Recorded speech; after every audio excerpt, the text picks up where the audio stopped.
What's going on, people? Today we have a 2025 Volkswagen Jetta SE. This is my rental for the Christmas. Taking it on a little road trip. I'm right here at Tennessee, Nashville. Just picked this up. And we'll be taking it around the southern areas. This is the key fob. Little Volkswagen badge. You got your buttons, lock, unlock, trunk release, and remote start. Let's try that actually. See, starts real smooth. The key fob is a little bit on the cheaper side, but to be fair, this car is relatively cheap. It's about 26K. You got your LED daytime running lights, and it's a recent refresh. The front looks pretty good. The rear looks also pretty good in my opinion.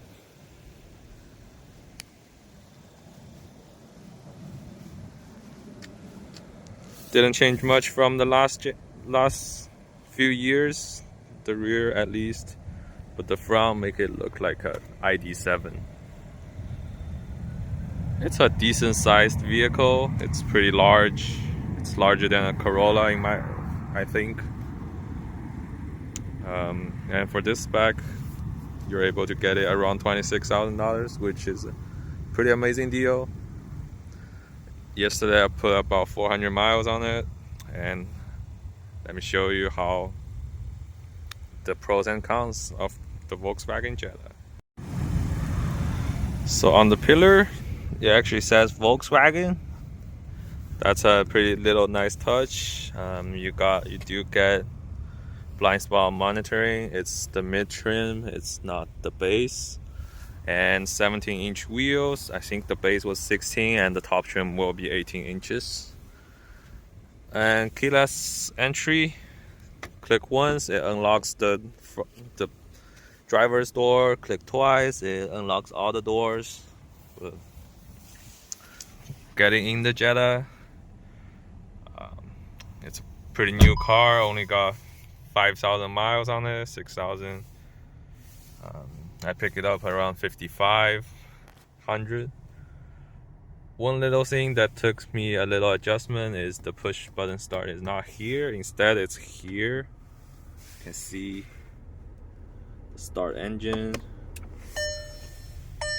So, foot on the brake, start the engine. It was already started because I remote started it. Got your gear shifter here.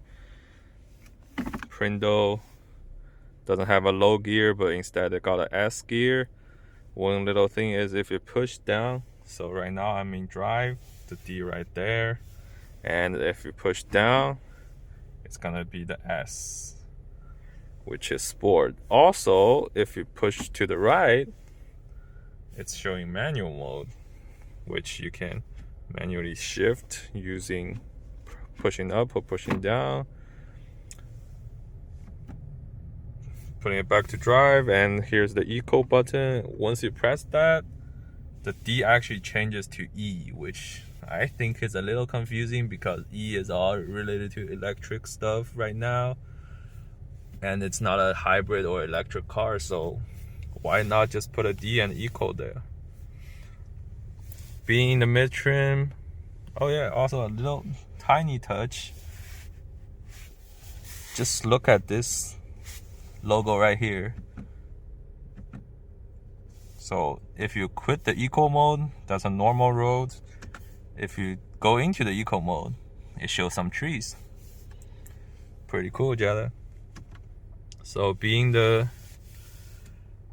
mid trim, you don't get the whole digital dash, you only got the middle part. The top trim, the SEL, gets the full 12-inch digital cluster. You do get a smaller screen. The higher trim gets a larger one. AC vents. This looks a little bit like the new Camry. This looks soft, right, like Alcantara and furry, but instead it's just hard plastic. Down here you got your AC control, HVAC control. You do get heated seats. There's 3 level. It's 3 level adjusted. That's your fan speed, temperature, 2-zone, and you do have an auto mode. Once you press the menu here, the screen goes into the whole HVAC control system. You can select auto, manual, or off, and you can adjust. You can also adjust the fan speed here. Based on my experience, yesterday this was not so great, because while you're driving you have to look down and adjust that, which is not the ideal situation because you have to take your eyes off the road. And so for the radio, you do get AM, FM, and satellite radio. This car is brand new, it's 2025. And also you got your CarPlay, wireless, and wired and wireless. You do get 2 Type-C right here. This is actually a wireless charging pad. Sometimes it quits, but most of the time it works. You do get your cigarette lighter here, auto start stop button, and the e-parking brake. Everything else, it's just blank, which it could be a little annoying. Why you see that? It's the poverty buttons. But also you do get automatic headlights, door locks, heated mirrors, and all the windows are 1 touch down and 1 touch up. On the steering wheel, you got your adaptive cruise control. It has the travel mode, the IQ travel mode, which is basically adaptive cruise control, and lane keep assist. This button shows you all the safety systems, right? So you can choose not to turn some of them off if you wish, but I just leave it on. This controls that screen. You got 3 different views. So this one only shows you the drive speed. That was from where I picked up. I was averaging 42 miles per gallon, driving 400 miles. It was all highway, so. And these little 2 buttons just change the different settings on the screen. You can make it show the stuff you wish, and press view again. This goes to the traditional speed meters and the traditional RPM meters. And once you're in those 2 meter settings, these 2 buttons doesn't work, which could be better, but I guess it's just the lower trim issues. Glove box, you do get a pretty big glove compartment, but you couldn't put too much stuff in here because here is a little part. I don't know what. I am assuming it's supposed to be a CD player for some of the markets, but for the US you don't get that, so it does take up some space. And for this right here, you got a charger in there, and it's a pretty decent size. There's no lever, you just pull it up and pull it down. It's kind of like a mini fridge. It's all hard plastic. Up here you got your SOS, your info, and I don't know what that does actually. Info call, oops, never mind. And I guess that's some help buttons. You do get 2 halogen lights here, but one thing they cheaped out is that you don't get a light here.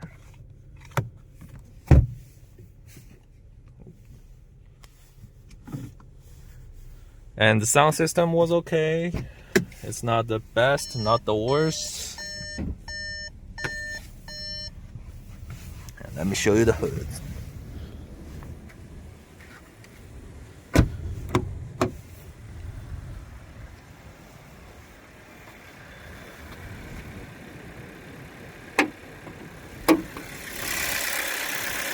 Under the hood, you got a 1.5 liter turbo, putting out 158 horsepower and 180 something pound-feet of torque. It's a little bit on the slow side because they do need to save room for the GLI, I guess. The wheels are not the best I've seen. The battery is pretty big. It got a turbo. You can actually hear the turbo whine.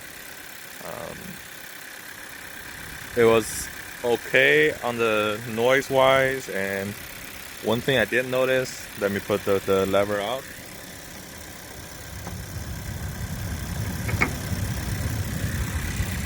So after putting the lever up, this is the most wobbly lever I've ever seen. I would not want to work on cars when it's supported by this little tiny shaky lever.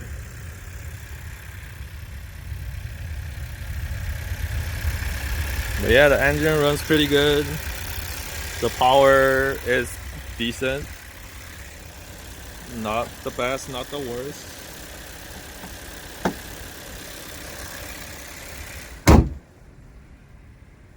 Also, it's made in Mexico. So excuse the mess, but the rear had decent leg rooms. You do get a center console right there and no air vents. And speakers on the doors. Inside the trunk, it's actually pretty big. Again, excuse the mess.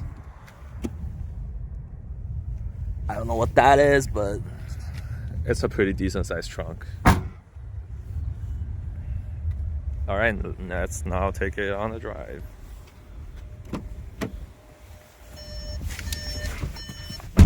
It beeps a lot. Seatbelt on.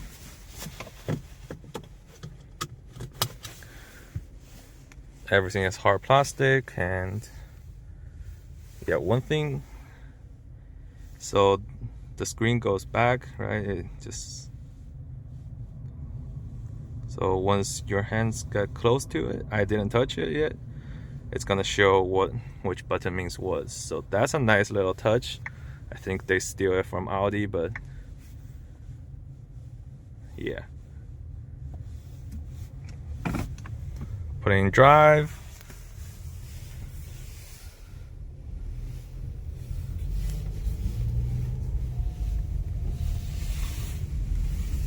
The power of this is not the best, but let's test it out.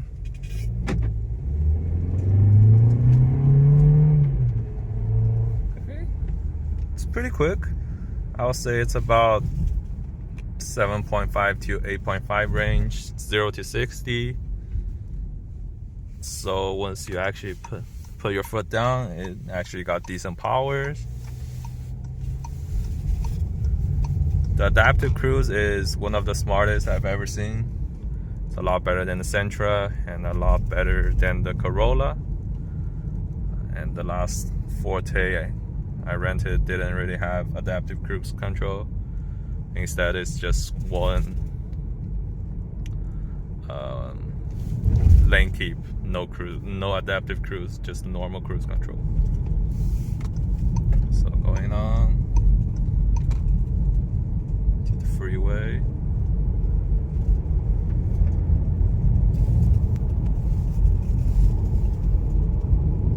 As you can see,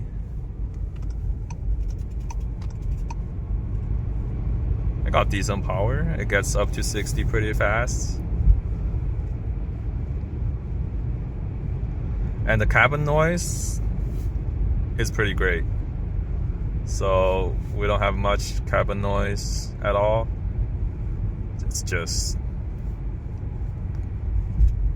wing noises and road noises. I think the beefy tires, the thick 17-inch tires helped a lot.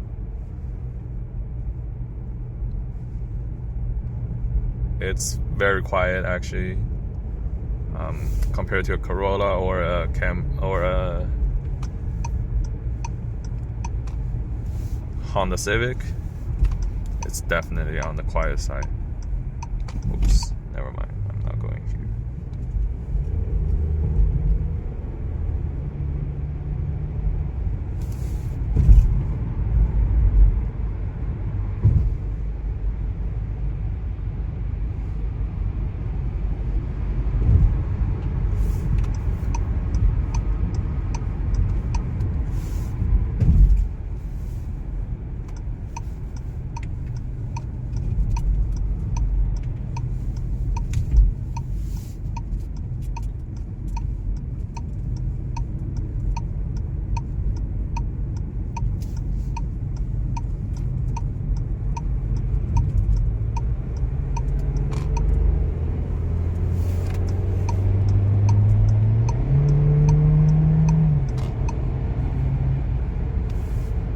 So as you can see, it did struggle a little bit once it's uphill and once you need acceleration.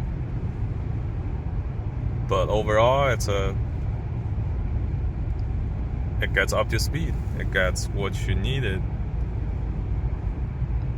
Now turning on the cruise control, you just press set.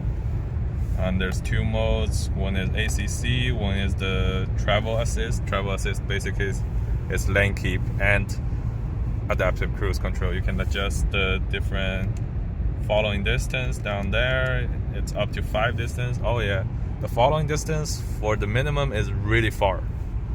That's the furthest I've ever seen.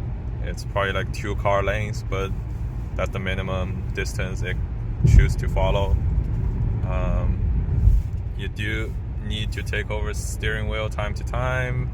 It's not a fully adaptive or hands-free driving, so just be careful while you're using it.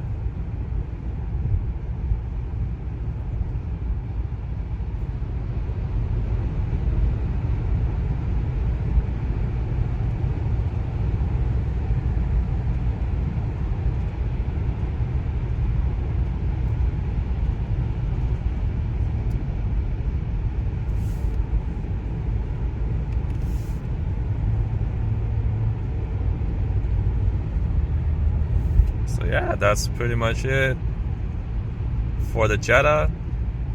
It's a nice little car for 26 grand. Although if you don't need heated seats or automatic climate, I do prefer the 3 physical circles, the little dials on the base model, more than this one. The touch is not super great. Everything else you can get on the base model except leather. The base does have all the safety features. So if you want to think Jetta as an option, I believe the base S model is a lot better, have similar features, and yeah, it's a better pick. That will be around $22,000, so you can pocket 4K in your pocket, keep that, and get pretty much everything the SE has to offer.